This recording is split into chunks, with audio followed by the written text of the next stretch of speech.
Hollywood silver screen presenting fall. इस कहानी की शुरुआत में हमें बैकी नाम की एक लड़की को दिखाया जाता है जो माउंटेन क्लाइंबर है।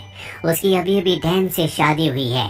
डैन भी एक माउंटेन क्लाइंबर है। इन दोनों को ही पहाड़ों पर चढ़ने का शौक है और इस वक्त भी ये पहाड़ों के ऊपर चढ़ रहे होते हैं। बैकी के साथ उसकी दोस्त भी होती है और अब डैन जब ऊपर चढ़ रहा होता है तभी उसे एक घोंसला दिखता है और जब वो उसके अंदर हाथ डालता है तो उसके अंदर का पक्षी उड़ जाता है, जिस वजह से डैन का बैलेंस बिगड़ जाता है और वो ऊपर से नीचे गिर जाता है।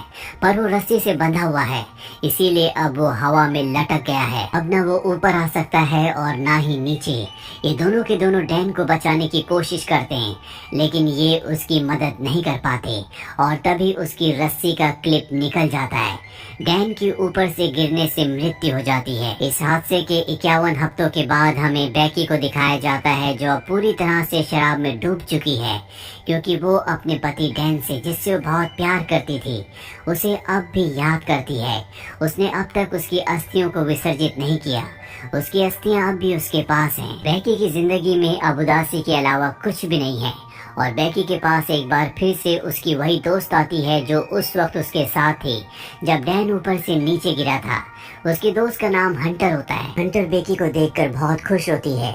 जब उसे पता चलता है कि बैकी ने अपनी जान लेने की भी कोशिश की तो वो बैकी से कहती है कि हमें दोबारा से क्लाइंबिंग करना चाहिए और इसके बाद वो अपने मोबाइल पर उसे एक टावर दिखाती है जो कि टीवी टावर है। ये टावर एक ऐसे भीड़ में होता है जहाँ पर इंसान बहुत कम जाते हैं और इस टावर की ऊंचाई होती है 2000 फीट।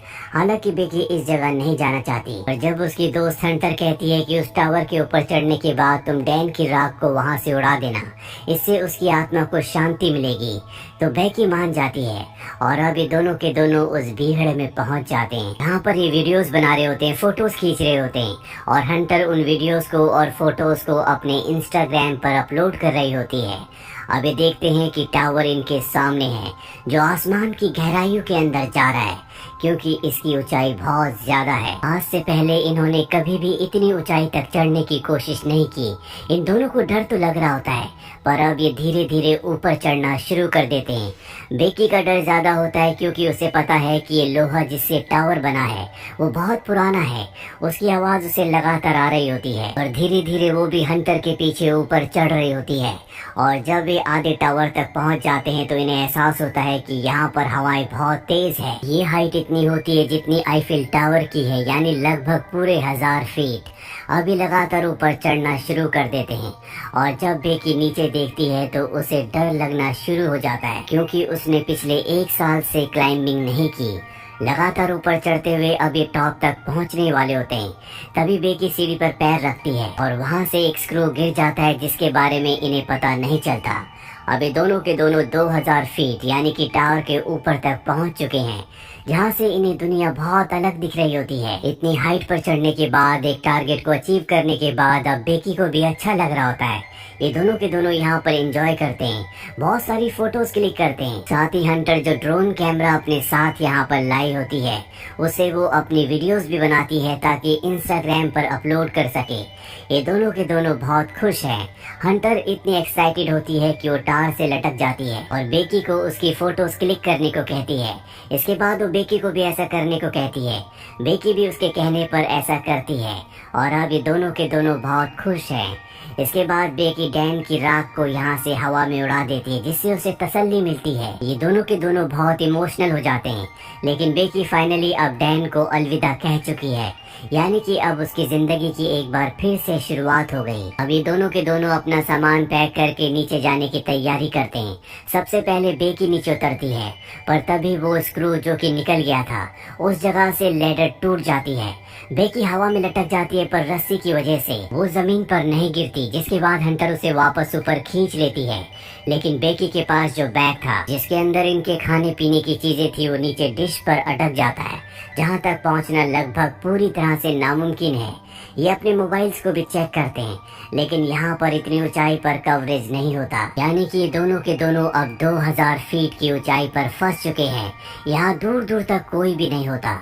अगर कोई हुआ भी तो इतनी ऊंचाई से इनकी आवाज नहीं सुन सकता।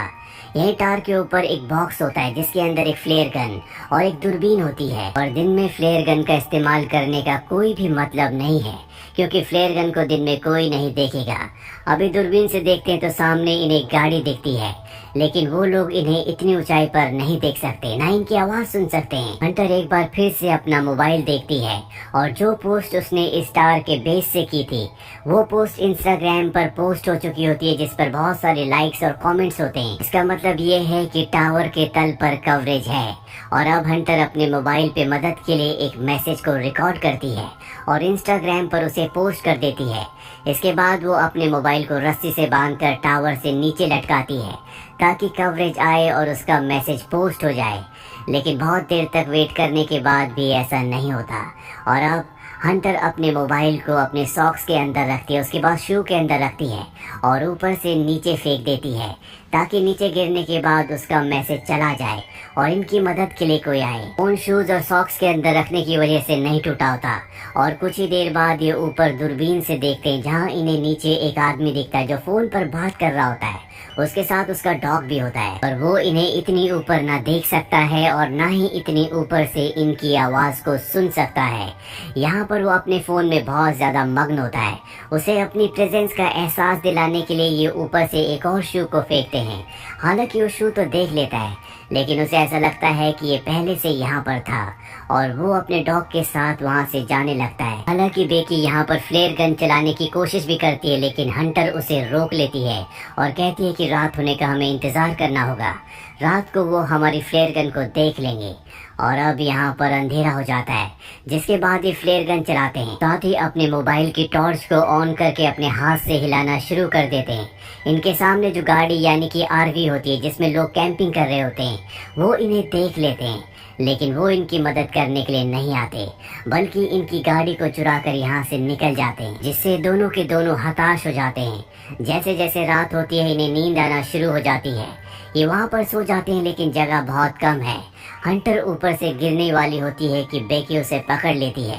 तभी वो देखती है कि उसके पैर पर एक टैटू बना है जिस पर लिखा होता है 143। ये देखकर बेकी हैरान हो जाती है, क्योंकि उसका हस्बैंड डैन उसे हमेशा कोड वर्ड में आई लव यू कहता था, यानी कि 143। वो समझ जाती है कि डैन के बीच में और हंटर के बीच में कुछ न कुछ था, और जब वो हंटर से पूछती है तो वो एक्सेप्ट कर लेती है। वो बेकी से माफी भी मांगती है, लेकिन बेकी अब पूरी तरह से नम हो चुकी है। बेकी की नजर अब भी उस बैग पर होती है जो बैग नीचे एंटीना में यानी कि डिश पर अटका हुआ है। उसके अंदर इनका ड्रोन और खाने पीने की चीजें हैं। किसी भी कीमत पर इन्हें उस बैग को ऊपर लाना होगा, पर वहाँ पर सीढ़ियाँ नहीं होती, इसीलिए उस बैग तक पहुँचना इतना आसान नहीं है। पर हंटर, जो कि बहुत ही साहसी होती है, वो रस्सी की मदद से नीचे जाना शुरू करती है, पर इससे पहले कि वो डिश तक पहुँचती रस्सी खत्म हो जाती है। हंटर जंप लगाकर डिश तक पहुँच जाती है।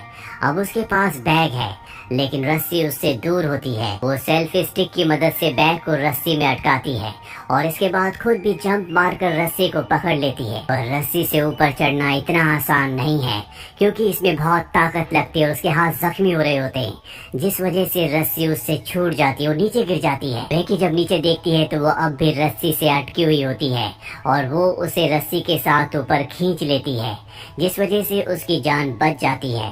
अब इनके पास इनका ड्रोन है जिसे ये मदद मंगवाने के लिए यूज करना चाहते हैं। ये एक पेपर पर लिखते हैं कि हमें मदद की जरूरत है, हम टावर के ऊपर अटक चुके हैं, और उस पेपर को ये ड्रोन के साथ फिक्स कर देते हैं और अब ये ड्रोन को उड़ाते हैं। पर तभी इन्हें पता चलता है कि इनके ड्रोन की बैटरी बहुत ज्यादा डाउन है, वो सामने दूर दिख रहे घर तक नहीं पहुंच सकता, इसीलिए इन्हें ड्रोन को वापस बुलाना पड़ता है। और अब एक बार फिर से रात हो जाती है। रात को जब बेकी सोती है तो ऊपर देखती है कि टावर के टॉप पर एक लाइट जल रही है, यानी कि वहाँ पर करंट है। वो बड़ी मुश्किल से ऊपर चढ़ती है और ड्रोन के चार्जर से उसे चार्ज करना शुरू करती है।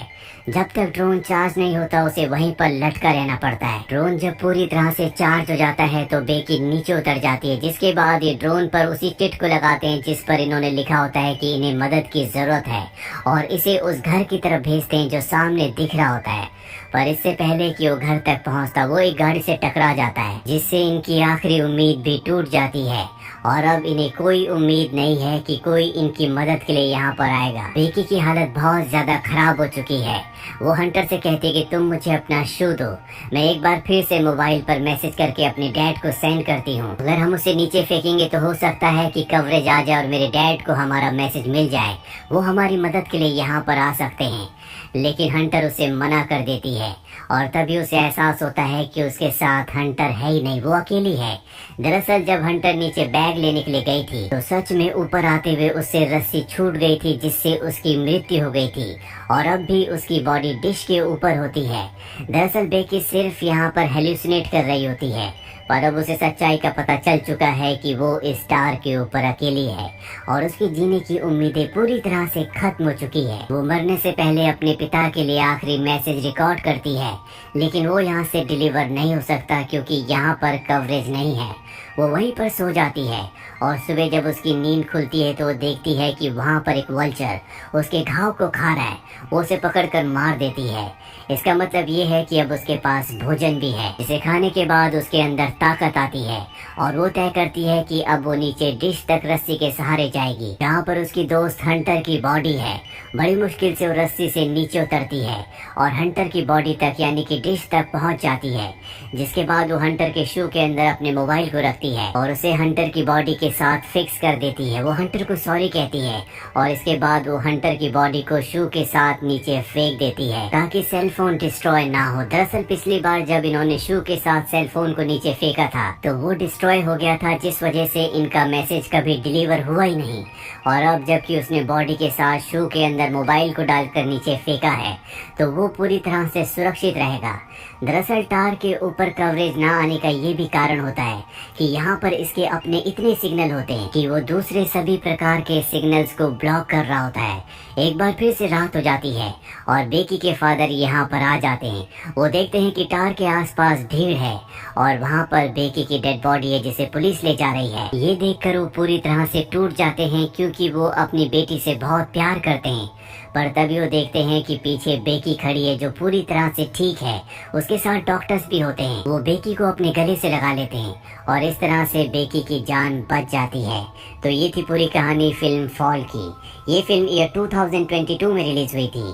IMDb पर इसकी रेटिंग है 6.4। उम्मीद करते हैं कि ये कहानी आपको पसंद आई होगी।